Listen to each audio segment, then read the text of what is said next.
veremos acerca del método de la secante, que también es un método abierto, es decir, no es un método acotado en el que existe un intervalo.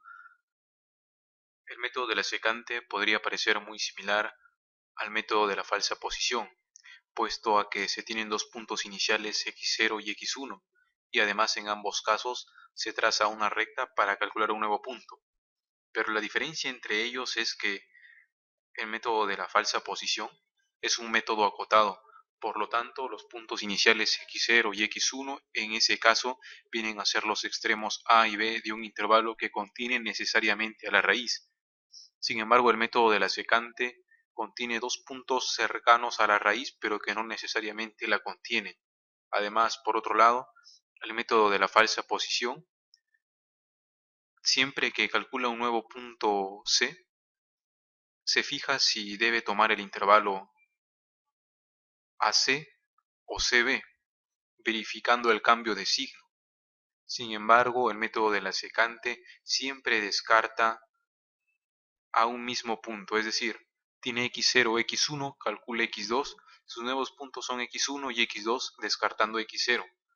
Luego calcula un x3 y descarta x1, para que sus nuevos puntos sean x2 y x3, y así sucesivamente. Por lo tanto, sus dos puntos iniciales x0 y x1, que no necesariamente contienen a la raíz, obtenemos las evaluaciones de estos puntos en la función. Se calcularán f de x0, f de x1, se calculará la recta que pasa por dichos puntos y en base a ello haremos un despeje para poder calcular un nuevo punto en base a los dos que se tenían inicialmente, y ello se repite hasta llegar a la tolerancia requerida. Respecto a la deducción de la fórmula, tenemos lo siguiente. Aquí, como se puede observar, se nos presenta los puntos x0 y x1. De momento solamente hagamos de cuenta que solamente existen estos dos puntos, x0 y x1. Entonces se van a calcular las evaluaciones de estos dos puntos en la función x, que viene a ser la curva de color rojo. Así obtendremos este punto x1, f de x1 y el punto x0, f de x0. Entonces podremos imaginarnos de que existe un triángulo al trazar una línea recta entre esos dos puntos que acabamos de hallar. Entonces diremos que tomando todo este triángulo, la altura es f de x1 menos f de x0 y la base es x1 menos x0. Ahora fijémonos únicamente en este triángulo pequeño. La altura sería f de x1 y la base sería x1 menos x2. Entonces, por semejanza de triángulos, diremos que altura es a base, como f de x1 menos f de x0 es a x1 menos x0, tanto como f de x1 es a x1 menos x2.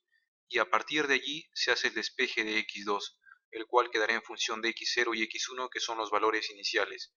Luego se calculará x3 de la misma manera, y en donde aparece ahora x1 será x2, y en donde aparece x0 será x1, y así siempre se irán renovando los valores para obtener un xn más 1, basándose en un xn y en un xn-1. Por ser un método abierto, no necesariamente va a converger como los métodos acotados, pero si lo hace, converge más rápido. Y este es un caso particular en el que se nos presenta una función y que es justamente la que habíamos evaluado en videos anteriores con otros métodos. Y se tiene también los puntos iniciales x0 y x1, y además se nos da una tolerancia.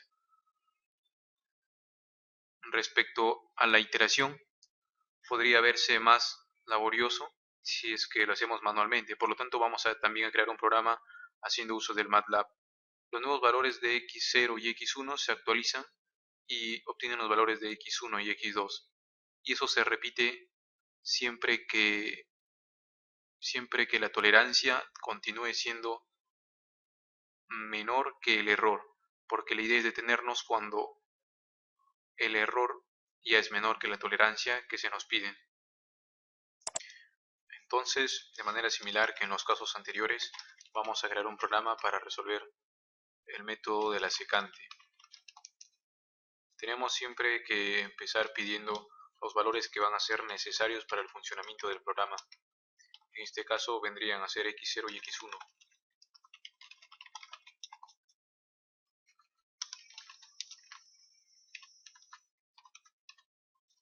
Insertamos un punto y coma para que no aparezcan líneas redundantes indicando que se acaba de asignar un valor. Debemos pedir también la función.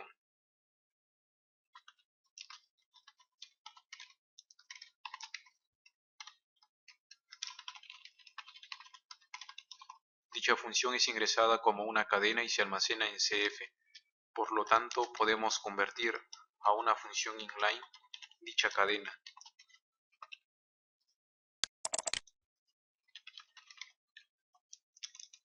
Vamos a considerar también un valor para el error inicial. Podemos poner un valor grande para que se entre sin duda alguna al bucle while donde se van a realizar las iteraciones. Y ya aquí debemos ir preguntando siempre y asegurarnos de que continúe iterando mientras que el error sea mayor que la tolerancia. Dentro lo que debemos hacer es asignar los nuevos valores correspondientes a x0 y x1. El valor que pierde su dato es x0, por lo tanto directamente diremos que x0 viene a ser x1 y de que x1 va a obtener un nuevo valor. Sin embargo, si hacemos esto, cuando querramos calcular x1, que viene a obtener un nuevo valor que vendría a ser el x2, pues al usar x0, este x0 ya habrá perdido su valor y estaremos usando únicamente el valor de x1. Por lo tanto, esta asignación debería hacerse antes o bien después, pero en cualquiera de los casos tenemos que hacer uso siempre de una variable temporal. Lo que yo planeaba hacer era asignar a x0 el valor de x1 y a x1 el nuevo valor, pero al hacer ello ya vemos que no es posible. Por lo tanto, para evitar complicaciones vamos a crear otra variable más que viene a ser x2 y aquí escribiremos la pequeña fórmula que deducimos anteriormente. Luego de tener ya el valor de x2 calculado, será sencillo y no habrá problema en asignar a x0 el valor de x1 y a x1 el valor de x2. Dicha fórmula era la siguiente. Al final de cada iteración debemos también asignar un nuevo valor para el error, que viene a ser el valor absoluto de la evaluación en la función de la raíz más próxima que hemos encontrado a la raíz verdadera. Y debemos finalizar también el bucle while. Al final la respuesta viene a ser x2. Sin embargo, así como está el programa, jamás nos reportaría los datos porque no estamos usando ninguna función para mostrar valores. Por ello vamos a agregar un fprintf y mostraremos allí la información necesaria acerca de las iteraciones. Iniciamos también n igual 0, que viene a ser el número de iteraciones, y debemos incluir en cada caso un aumento de n. Entonces lo que debemos mostrar en la cabecera vendría a ser el número de iteraciones, vendría a ser el valor de x0, x1 y x2. Asimismo, los valores del error que se tiene en cada iteración.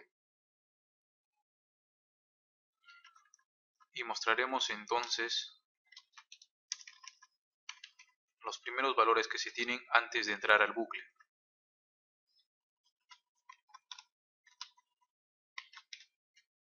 Para ello escribiré aquí porcentaje i, que hace referencia a un entero del inglés integer, y lo mismo para estos casos, pero ya para esto sería porcentaje f por tratarse de números con coma flotante, es decir, números reales con decimales.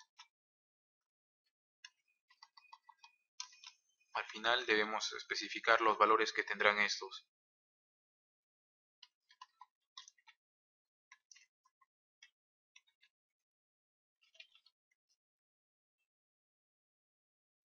También podemos especificar el formato para los números reales, escribiendo una cantidad máxima para los enteros que puedan tener y una cantidad máxima para los decimales que puedan presentar.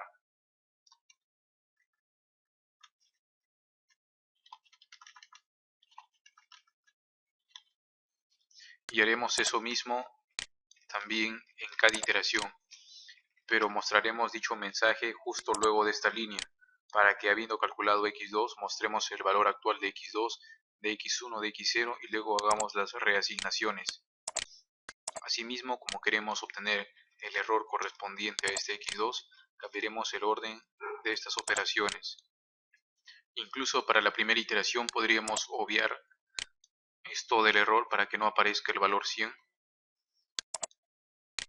Y ya solamente sería cuestión de continuar probando el programa para que coincida el sentido que tienen verticalmente y se vea verdaderamente como una columna.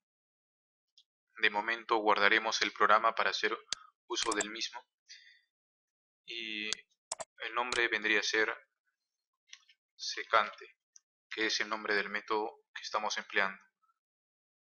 Ahora ejecutamos y nos pedirá la función. En este caso ingresaremos entre comillas la función. Asimismo los valores iniciales que se corresponden y que en este caso serían 0 y 1. Y ahora nos da un error diciéndonos que la función o variable x2 no ha sido creada. Bueno, eso es porque al inicio hemos tratado de mostrar x2 sin antes de haber calculado su valor. Por lo tanto, para la primera iteración, es decir, para cuando n sea 0, no vamos a mostrar el valor de x2 tampoco, porque aún no disponemos de un x2 al inicio.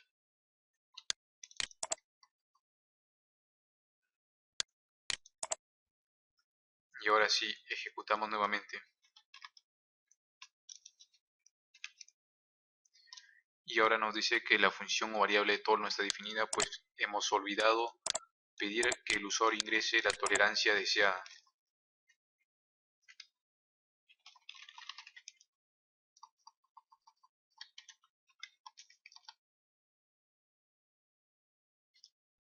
Agregaremos también clear y clc para cada vez que se ejecute el programa. Guardamos y ejecutamos.